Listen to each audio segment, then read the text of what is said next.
Hey everyone, welcome to today's Explainer. We are diving straight into a highly charged topic that's been completely blowing up internet algorithms lately.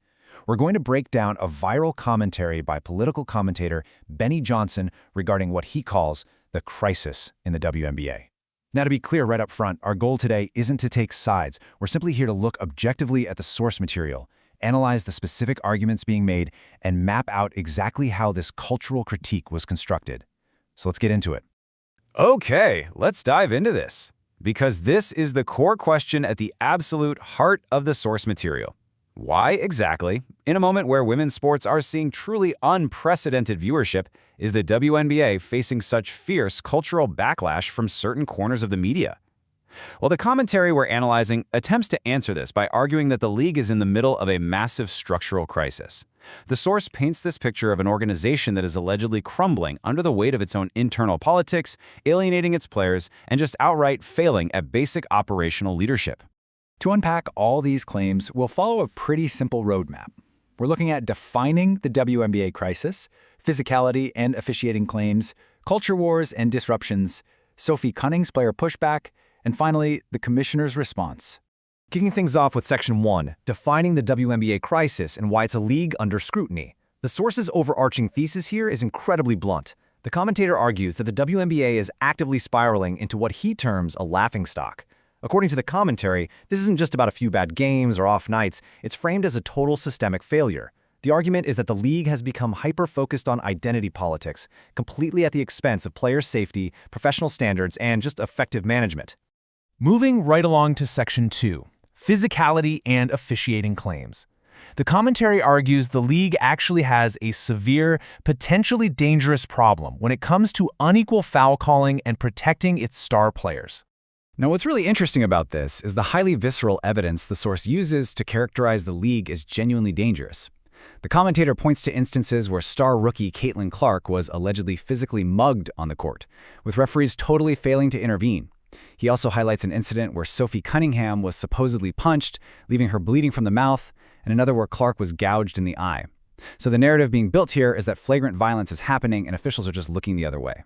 The source then takes this a step further, crossing into some highly partisan territory. The commentator alleges that this officiating disparity isn't an accident, but is actually driven by racial bias against white players, describing the environment as a fever dream for reparations. This is contrasted starkly with what you'd normally expect in sports, standard, objective foul calling designed to ensure player safety regardless of background. By framing it this way, the source is directly tying on-court play to much broader cultural and racial resentments. And that brings us to Section 3, culture wars and disruptions. This is really the second massive pillar of the source's argument, the assertion that the league's intense focus on gender identity is directly causing operational chaos. To illustrate the league allegedly tripling down on gender politics, the source points to the newly announced Toronto expansion team's mascot, Des. So, Des is a snapping turtle that officially uses she/they pronouns. Why does this detail matter? Well, the source uses this non-binary mascot as a rhetorical tool to argue that the league is completely losing touch with reality, claiming it has this humiliating effect on their status as a serious sports entity. The commentary then builds on this theme of humiliation with an anecdote about the recent WNBA draft. The source claims that individuals wearing dresses and, quote, sloppy makeup showed up to declare for the draft, essentially mocking the league's policies. But more importantly, the source emphasizes that the security guards didn't stop them. Instead, they were allegedly laughing their asses off. This specific detail is used to argue that even the people working for the league have lost respect for it, treating the whole organization like a joke rather than a professional operation. 7. Honestly, this is a pretty striking number. It's the exact amount of times the source claims rubber sex toys were thrown onto the court during WNBA games last year. The commentator uses this shocking statistic to argue that the environment inside these arenas has literally descended into absolute chaos. And according to the source, these disruptions are ongoing. The commentary highlights a recent game where yet another rubber toy was hurled onto the court. The source specifically points out player Angel Reese's reaction to the event, describing her response as overly dramatic and cartoon-like. By focusing on both these totally bizarre disruptions and the players' exaggerated reactions to them, the commentator is painting a picture of a league that's completely out of control, unable to maintain even basic professional decorum. Which sets the stage for Section 4, Sophie Cunningham's player pushback and the demand for bold new leadership. The source doesn't just list these chaotic events, he frames them as a massive tipping point for the players. So the crucial point is how the source uses Sophie Cunningham's reaction. The commentator paraphrases her strong pushback, stating she doesn't want male anatomy on the court or in the locker room, flatly reinforcing that this is a women's league. The source frames this stance as Cunningham's so-called hero origin story.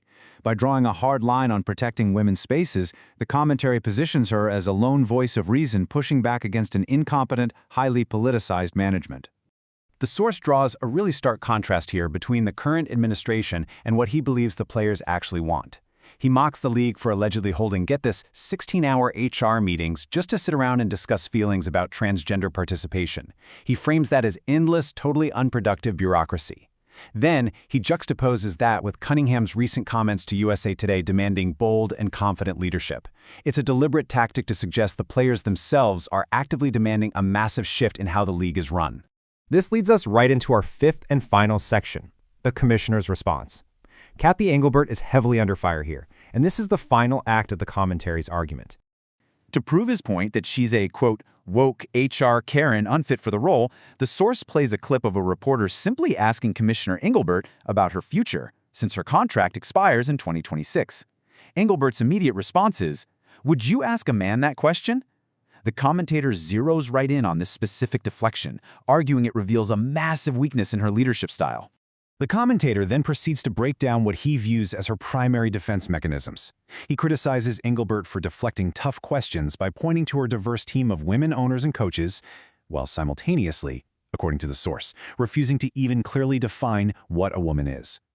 Instead of addressing her actual tenure or record, he blasts her for equating standard media scrutiny with gender bias, basically arguing she uses her gender as a shield.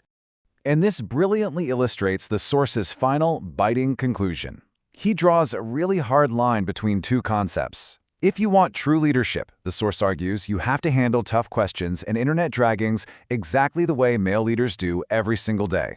On the flip side, he categorizes Engelbert's behavior as running an adult daycare, claiming that crying gender bias at the absolute slightest pushback is proof of a deeply flawed leadership pathology. So that leaves us with this final thought. We've traced this entire argument, from claims of unpenalized on-court violence through the chaos of cultural politics, all the way up to a direct indictment of the commissioner herself. The question the source ultimately leaves hanging in the air is this: will the WNBA actually address these polarizing cultural critiques head-on, or, as players like Sophie Cunningham seem to be hinting, is a fundamental change in leadership just completely inevitable? It's a fascinating look at how cultural commentary intersects with modern sports, and it's a narrative that definitely isn't going away anytime soon. Thanks for joining me on this explainer, and keep asking the tough questions.